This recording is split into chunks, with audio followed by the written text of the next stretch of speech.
Okay, we got a couple of homework problems due Monday. We're still kind of working through this stuff. Hard to say exactly when the midterm one will be. I'll give you a week's notice on it, okay? We still got to go through biaxial stress, so we need to do that.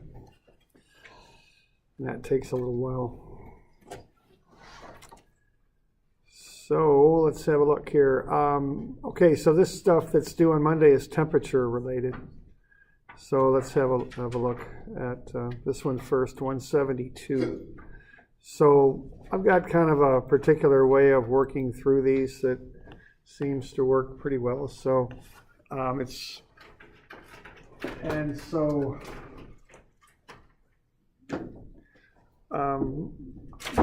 way I would do this one is I would realize that what the bar is trying to do is expand, and that ceiling is going to get in the way.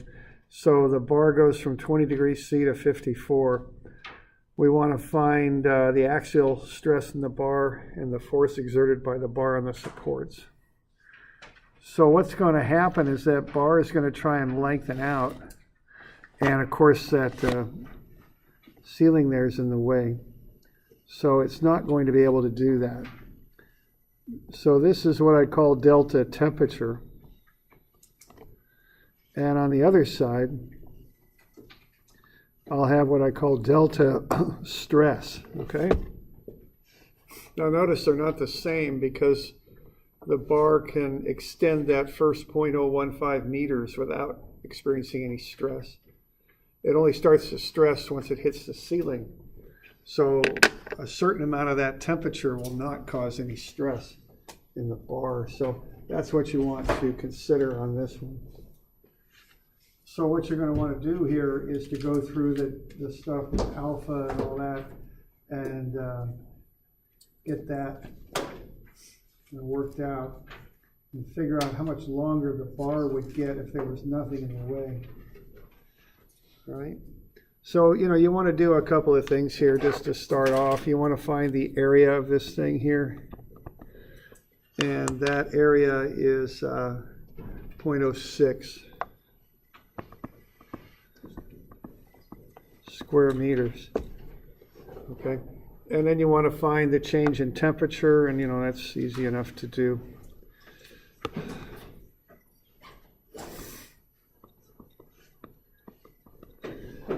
And that equals 34 degrees C. All right. All right, and then what you want to do next is you want to find the strain. And what that equals is alpha, which is a material property,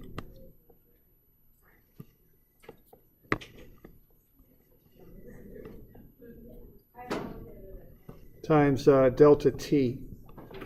Okay. All right, so what you're doing there, you're taking that material property, alpha, multiplying it by the change in temperature, and you'll get the strain. So you can get the strain by doing that, and that'll be about 2%, a little bit more, 0.0204. Okay. And from there, you've got that the strain is delta over L. So delta will be the strain times L. And when you work those numbers out, you ought to come up with about 3.67 centimeters. Now this should come out in meters. I like working everything in meters. Is how I like to do it. So that's what it would be. But as I was mentioning, the bar will lengthen out 0.015 meters before having any stress, okay? So this is what I call delta T. What I want is delta sigma, and that's, as shown up there, it's 0.0217 meters, because that first 0.015 meters happens without any stress occurring.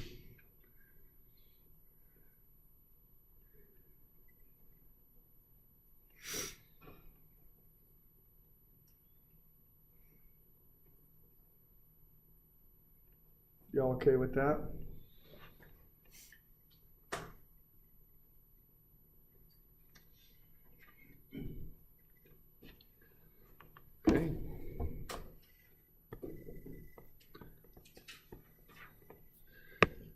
Now delta is the load times the length over the area divided by E. Well, P over A is sigma, the normal stress, times the length over E. Okay, so P over A, I'll just turn that into sigma. So I can back into what sigma is going to be, which is the normal stress, okay?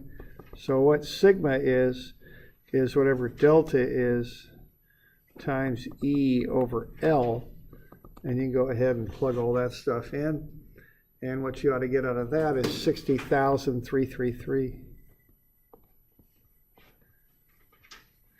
And that'll be newtons per meter squared. Okay.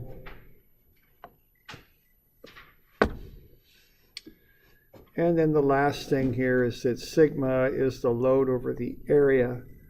So the load is the stress, sigma times the area.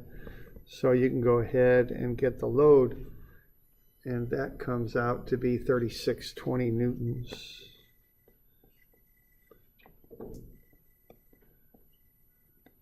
Okay.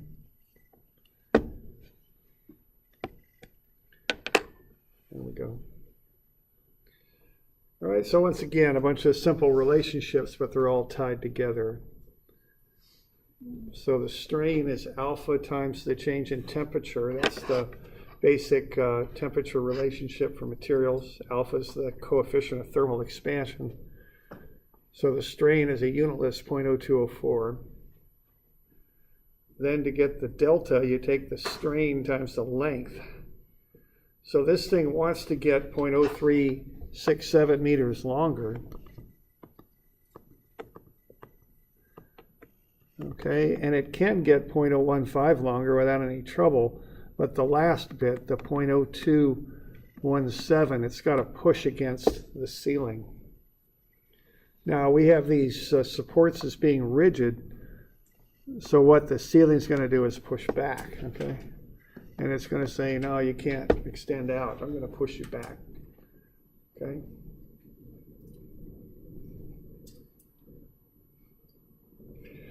Yeah, question? Well, I'm not entirely sure yet, but I think there's a difference between the question you're presenting and the question you're asking more. I'm getting like they have a box around the diffraction.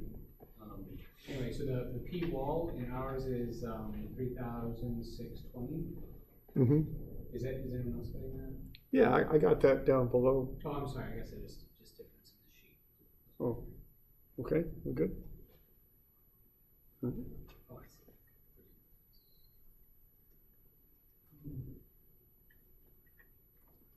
Oh, yeah, it's just the box answer. Yeah, that's fine. Oh, yeah, okay. Here, that's no good there. There we go. Yeah. Okay, got it. Yeah. Okay. So once you got delta, you can use PL over AE. You can combine the P over A and turn that into sigma, and then you can rearrange and solve for sigma. So on a given delta, that's the sigma that would occur. So the way I think about this is I think of the bar starting off in its fully expanded state and then the ceiling pushing down on it and pushing it back. That's how I think about this. So that puts that bar in compression. That's what it does. And then once I've got that, I can find the load, just take the stress times the area.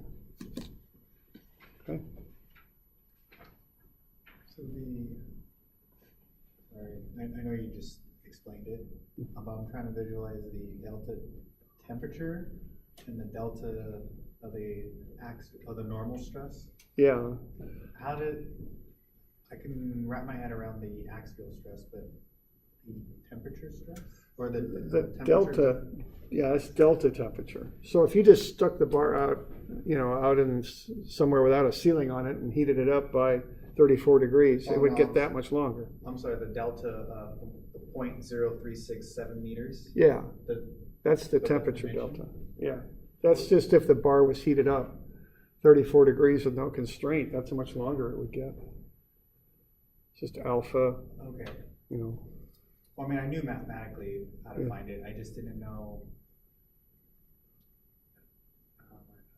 maybe I'm just not asking a question, never mind. I just put a T subscript on it because it's caused by the change in temperature. Because, and the reason I did that is because the actual delta that causes stress is a different number. But that number is just, I mean, both those numbers combined is what the bar is actually. No, the temperature is the total. So temperature is what the bar would do if there was nothing in the way and it heated up. Okay.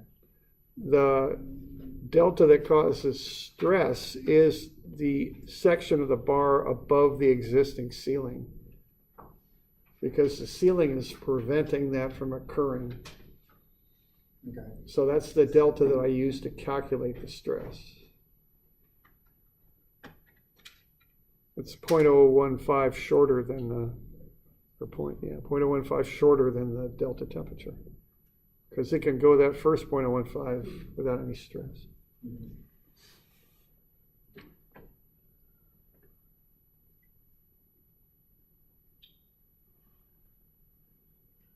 Yeah, question. Just a question about the epsilon. Just like, what is that value actually? Like, what was it representing? A strain. Okay, that's a straight value. Yeah, it's a proportion of lengthening due to the change in temperature. That temperature coefficient, it's 600 times 10 to the negative 6 over Celsius. Yeah, right. It's a unitless quantity divided by degrees Celsius. Okay. Well, I guess I was saying the wrong thing. The one that's like this, that's The delta, yeah. it's on the very first, like right underneath your box times the change in temperature. The change in temperature. Yeah, that's what he's talking about. This guy? It's the one above it is what he's talking about. This guy. That was what I was Right trying to there. ask my That initial guy. question. That's alpha. Alpha. That's called the coefficient of thermal expansion. Okay. That's alpha, coefficient of thermal expansion. And explain it, please. That's the amount of strain you have per degree of temperature change. Because it's a linear function of temperature change. The hotter it gets, the more it expands, and it's a linear relationship. So the bar is in 3,620 newtons of compression? Yeah, Okay. right. And that's enough to cause the required shortening in it, you know, or prevent the the lengthening, I guess you'd say. Well, we're using it a lot, so it is alpha. Yeah, yeah. Alpha. And alpha is the Coefficient. Coefficient of thermal expansion. Yeah. I'm just trying to figure out, is that an equation that we were, Yeah. epsilon times alpha times the change in delta and change in temperature? Epsilon equals alpha times the change in Oh, temperature. yeah. Yeah. You said and. Yeah. Oh, there it is. Yeah. It's just the standard equation to find strain due to temperature. Okay, I didn't know. That's great. That's number 10. So it's always that number up there? Or, The number depends on the material. oh, okay, right. But it's always that equation. Yes, yeah, that's always that equation, right? Do we know what material this is corresponding to, or is it just? No, I didn't really suspect that. But these are numbers you can look up, you know, in a table for different materials. Sure. Yeah, question there? Are we gonna get to the point in this course where, like, that's what we're doing? Or are you gonna kind of find out the material and then here's this table, tell us how that material? I don't know if I do that so much. I've got a few of them like that, Okay. but not a lot. I mean, if you look in the back of a strengths book, they'll have these listed. I'm sure you could find them on the internet and places like that. So this is kind of more focused on the calculations and the equations than Yeah, on, like, yeah. the material. The relationships, you know, right? Right. Yeah. Well, I imagine we'd be dealing with material that we do notice. Oh, yeah, always, yeah, yeah. Steel, you know, concrete, stuff like that. Yeah.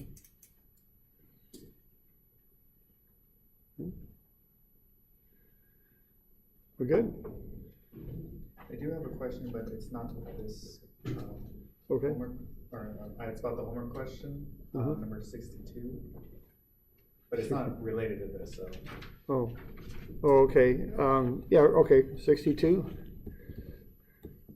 There's one specific part that you did in your example, right where the delta B over 24 equals delta C Yeah, over 40? over 40. Yeah.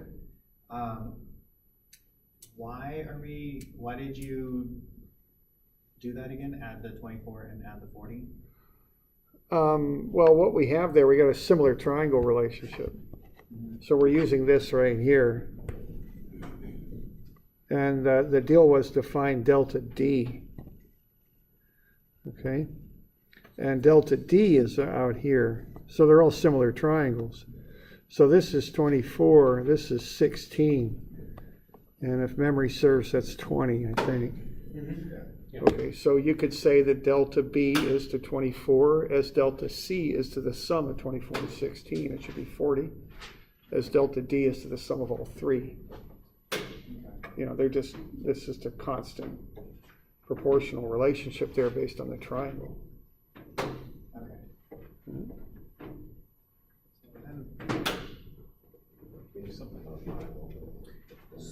Okay. I was trying to explain it to our group.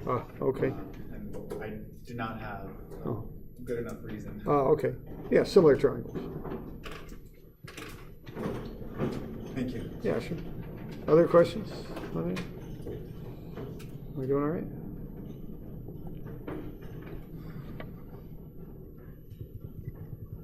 Okay.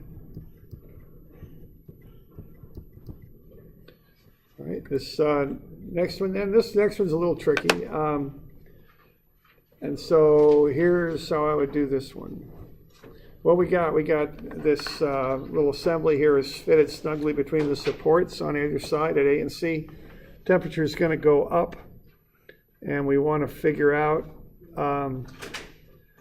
what the reactions are at the wall, A and C. Now, to find the reactions at A and C, what we're going to do is find the force at B that's caused when both of these things expand. Okay, so they're both going to try and expand and overlap. But of course they can't do that because they're in each other's way. So we got to figure out the final position they'll end up in, which is not the original position, I'll mention that. And figure out what the force is that they exert on each other to get to that position. Okay. So that's the deal on this thing. All right, now the first thing you want to do is just do a bunch of background work. So I just showed it all there. Yeah, it's a lot of background work. I know we've got a change in temperature, 14 degrees C. I get the areas of both of the materials based on their radii, which is half the diameter. So there's the areas right there. And then I find the strain in the materials because the temperature is going up 14 degrees C. There's the strain. And then I find out how much they want to lengthen, which is the strain times the original length. So what I'm getting there, you know, after I get the areas, I get the strains that would develop on account of the fact they're getting, the temperature is changing by 14 degrees. And then I figure out how much they want to lengthen on account of that strain. So it's 0.0001666 meters for the stainless steel and 0.000077 meters for the cast iron. So what's happening here is, given as they want to lengthen out by those amounts, if they do what they want, so to speak, there'll be an overlap between them of 0.0002436 meters. They'll overlap. Now, of course, they can't do that, but I want to start with that information. Okay? So that's how I start that thing out.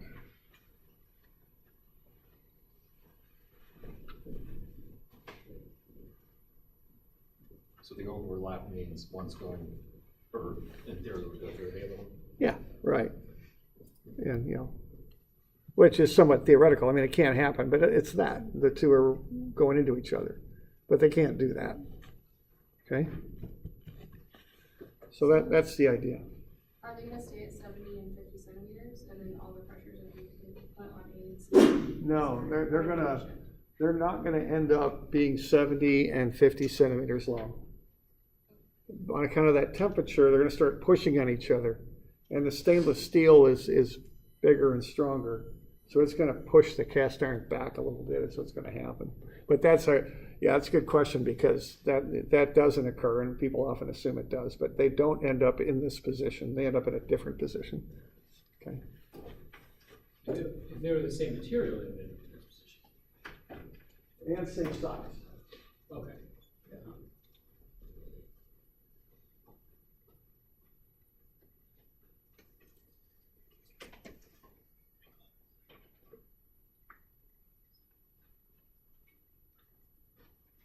Shape and size or just size? If they were, so the question was, what would it take for them to end up in the same position that they started in after the temperature changes? They'd have to be the same material and the same size, both. And the same shape? Or...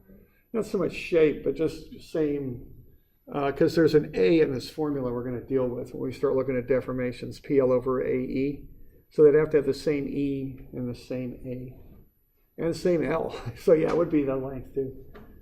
So L, A, and E would all have to be the same, or the ratio between them would have to be the same. I mean, you know, the L could be twice as long and the A twice Twice as short? Yeah, Or twice as much actually. yeah, twice as less. Yeah. So, and you know, it just have to come out in the wash, however it works. Okay. All right. So the real important information there is the total overlap. They're trying to both elongate and overlap each other by 0.0002436. That's the key main thing to get out of all these calculations.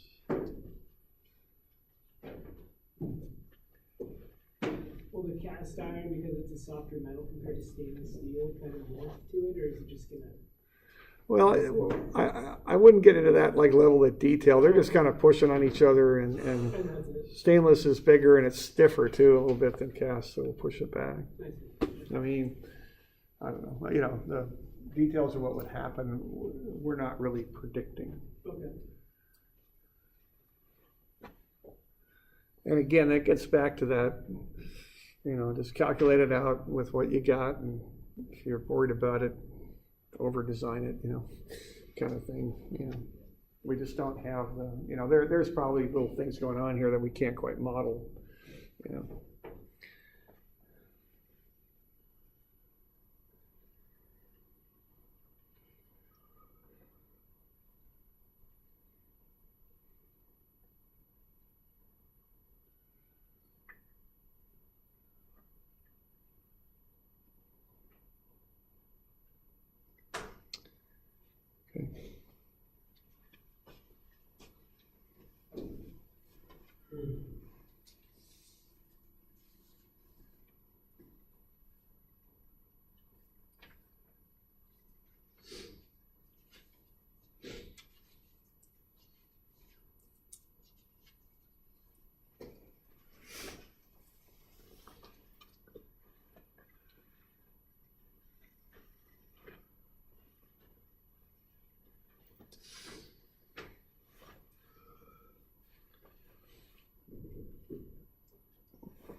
So we got that? We got any questions on that?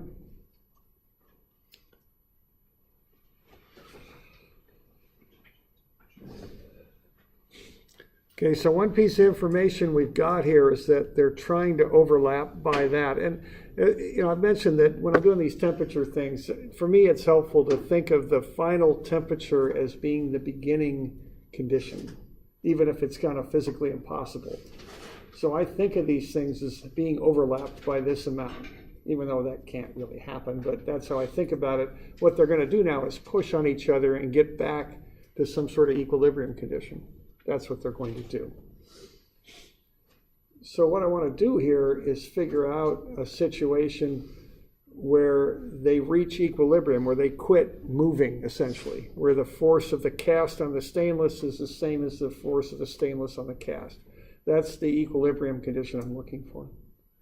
All right? So that's what I want. And that's the key to this, is that they don't go back to their original position. They come to rest in a place where the force of the stainless on the cast equals the force of the cast on the stainless. That's the idea.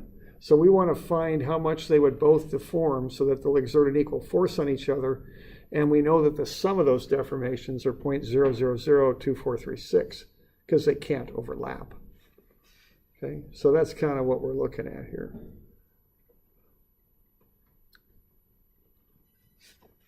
So the two bars will push on each other and come to rest when equilibrium occurs.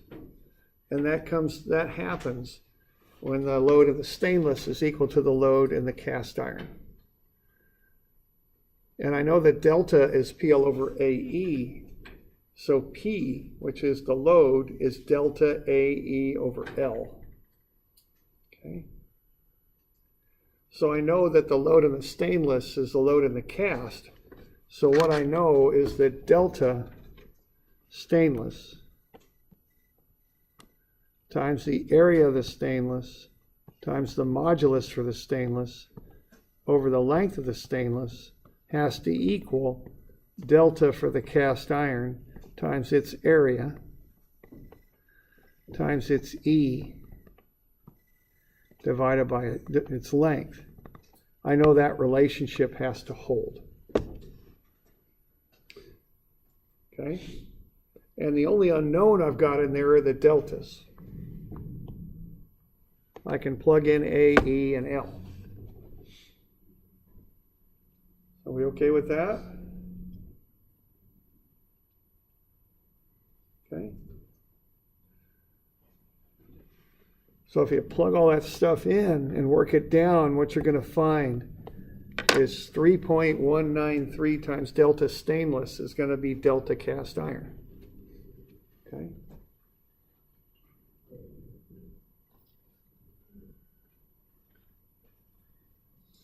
So the delta is the deformation, right? Correct. The deformation in each material. Here you're saying that the deformation in each material is going to be equal to one. Not the deformation. Well, no, because they're overlapped. So I don't know if I would say They shouldn't be. the load in the materials is equal to each other. Yes, okay. I was mishearing. Okay, and that's, so the end as the load is, in the materials is equal to each other, we can use the delta, the PL over AE thing and relate the deltas together. Okay. That's what we're doing, and that's kind of, this is a kind of a, this is a combination problem. It's got temperature, but this is also a statically indeterminate problem. So what we're doing is using that relationship between delta and load. That's a key thing you do in this class. You look at material properties and relate the delta in the material to the load.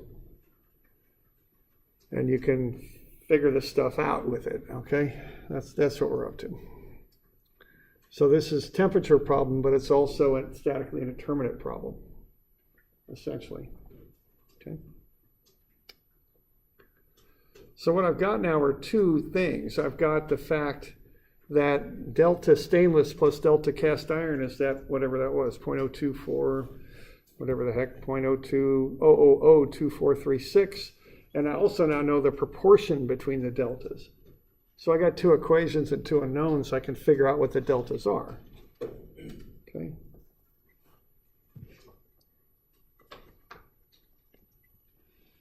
So basically, I've got that total overlap, which can't really occur. I mean, that can't really happen. So the bars are going to push on each other and get back to that final position that I think I showed in red there, okay? So the final position is right here.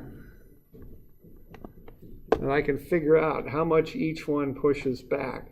The cast a little bit, the stainless steel a lot more. So the two bars will push on each other and will come to rest when equilibrium occurs, okay? That's how this works.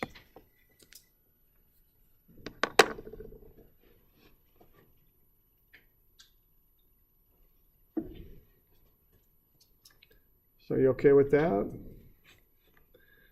So this is an equilibrium problem, but it uses these concepts of strengths to figure out the forces. So I know that delta stainless plus delta cast is the overlap. I know the overlap is 0.0002436. And I know that delta cast is 3.193 times delta stainless. So I can find delta stainless. And then when I've got that, I can find delta cast.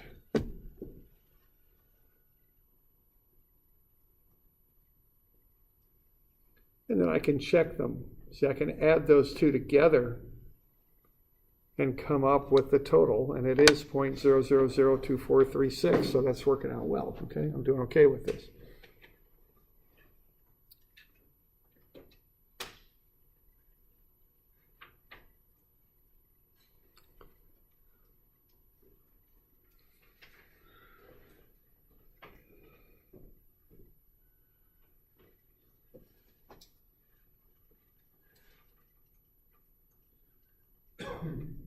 So we okay with that?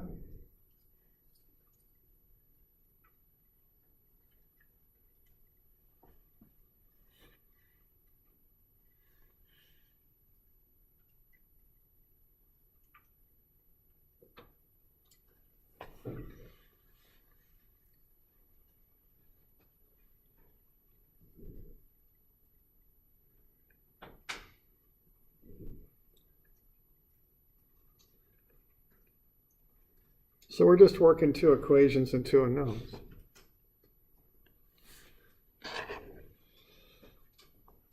Okay.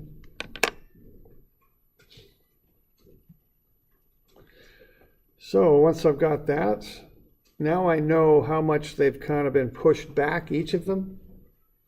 So I can use that to find the load, because the load is delta AE over L. The delta times the area times E divided by the length. So I can work that number out for both materials, and I get answers that are quite similar to each other. I got 4-place accuracy here. So I just take out just a little bit of rounding error for 13 newtons difference on those. So I think that's a pretty good answer. Okay. So when that thing heats up, they're going to start trying to extend. They're not going to be able to do it. They're going to start pushing on each other, and they'll end up pushing with the same amount back on the walls, and that'll be 279 kilonewtons. Okay.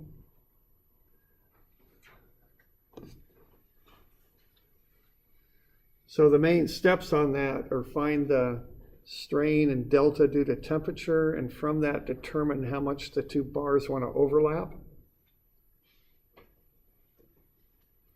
Realize they can't do that, and they're going to push on each other, and figure out the two deltas that will occur in the materials that will cause equal forces for equilibrium,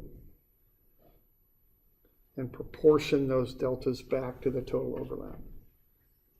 That's kind of the idea on this thing.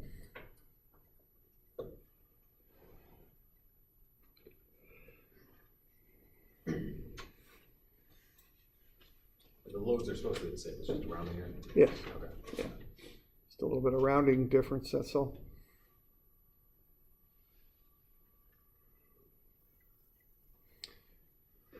You all okay with that?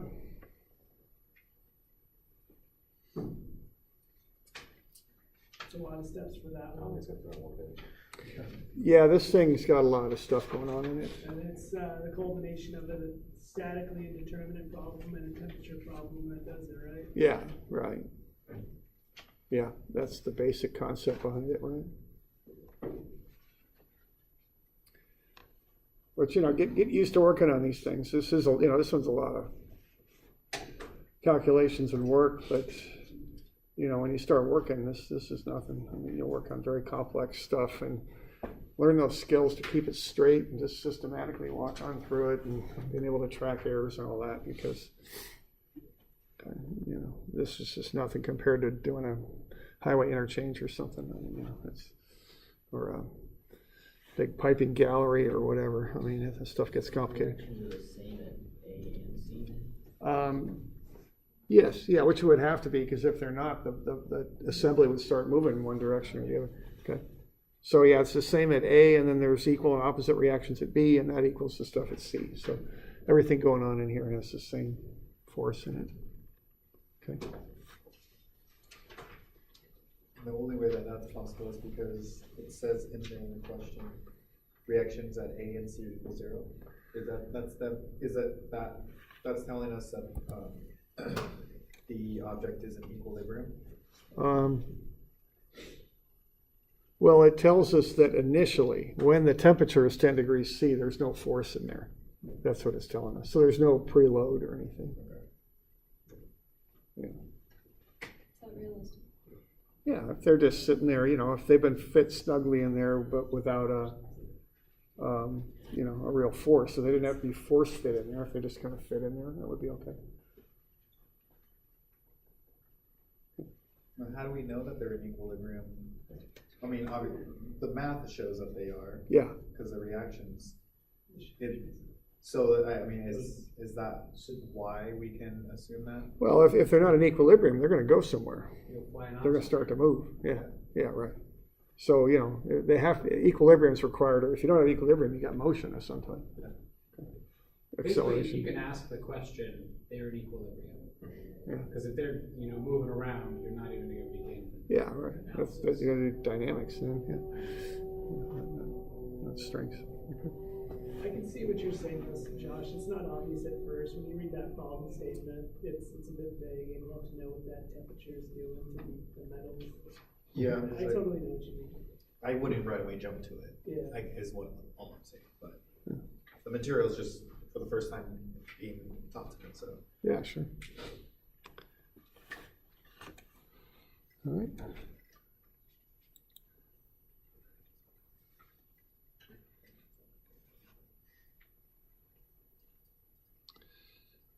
All right, so why don't we got just a couple minutes, why don't we look at this stuff just a little bit more here. So what we did on this little exercise here was we looked at the effect of angled forces on a standard cross-sectional plane. And what we noticed there is that angled force would generate an axial force and a shear force, just based on trigonometry.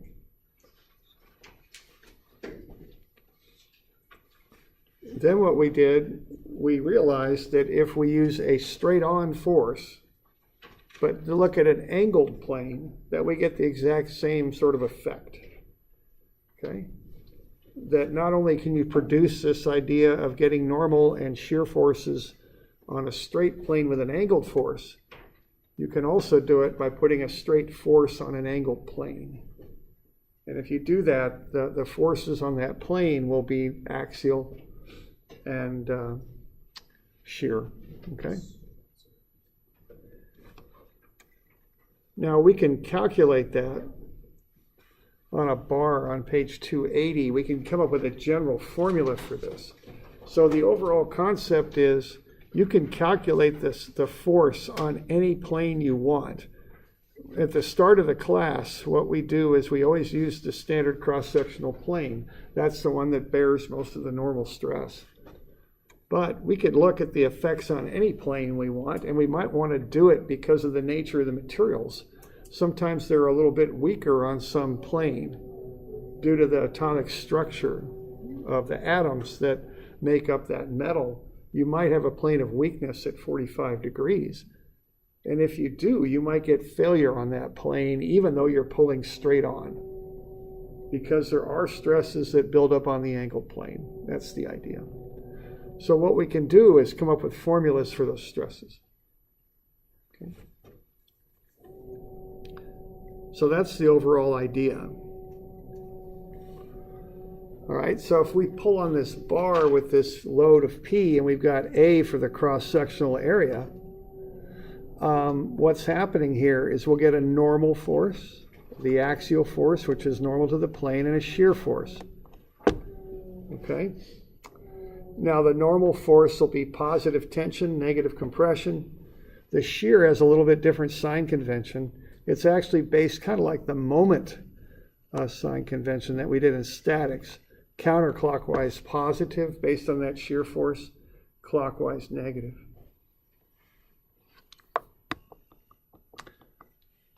And just like we did with that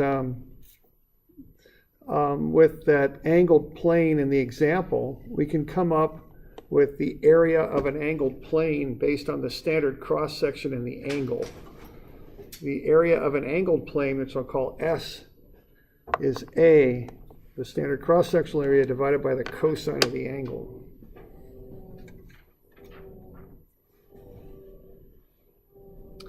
So let's see what we can do with this. And what I did there, I just drew up a little bit of a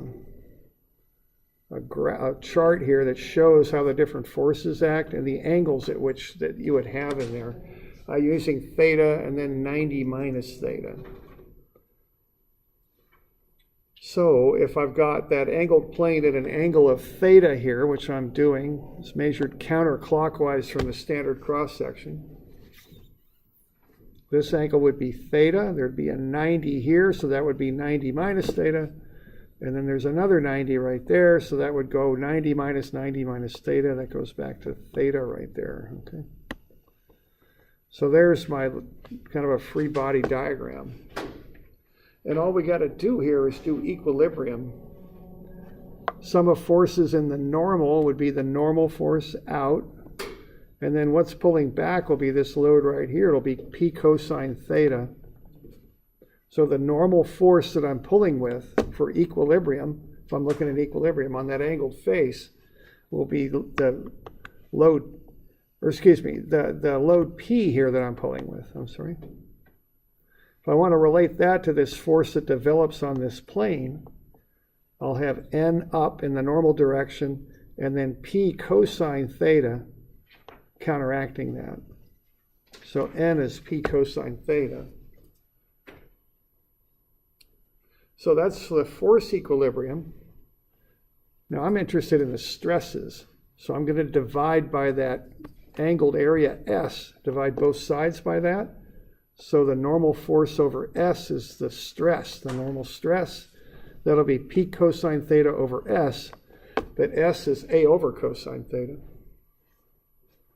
So I'll get the normal stress is P cosine squared theta over A. So there's a formula on your formula sheet. Back in the days when squaring numbers was hard because they had slide rules, they did a half-angle trig substitution and came up with the formula on the bottom. You can use either one. Okay? I use the one in the middle. The P sigma is P cosine squared theta A. And I'll just knock this other one out quick because I know you guys love derivations. It's a great way to start the weekend, so let's do that. Okay, so sum of FV is 0. We got V going that away, and now we're going to have P sine theta going counteracting it. So V is P sine theta. To get the stress, I'll divide by the area of the cross-sectional plane, which is S. So V over S is P sine theta over S. S is that angle of that angled plane, which is A over cosine theta. So I'm going to get V over S, which is the shear stress, is P over A sine theta cosine theta. I got to put a negative in there because of a sign convention on shear. And then I do another half angle substitution, and this is the form of that formula I like to use. The shear is negative P over 2A sine 2 theta. So on an axially loaded bar, there are the two formulas that I like to use to find the stresses on any angled plane that I want to use. Okay, and they're on your formula sheet. All right. So we'll look at using those formulas next time a little bit, okay? And we'll call it good. 171, 172, is that the homework? 171, 172, and 3. Yeah. Do we include three? Was it just 1 and 2? Was that it? 172 and I thought it was- 173. The shear sign. That's why. So 171, 172. Yeah. 72, 73. And Yeah. No, it's 72, 73. It's not 71, 2. It's 72, 73. 72, 73. Easy guys. Now we're clear. Are we good? 72 it is, huh, Josh? Well, I'm doing 171, so whatever that is. What is it? It's practice.